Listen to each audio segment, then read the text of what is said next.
Jovė iš Daho kompanijos, kad prižiūrėt va šitą mergytę, kuri pasilikus namuose nerimauja, taip pat kelia rūpestį ir šeimininkiai, kuri nežino, ką jinai veikia viena pati. Taigi, sprendimas yra va tokia dviguba kamera, jie atrodo taip.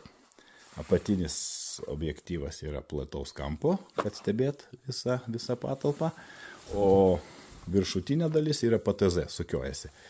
Ir negana to turi mikrofoną, kuris skirtas ne šiaip savo pasiklausyti, o galima įjungti audio detekciją. Kaip mes sakome, lygiai ir gerai.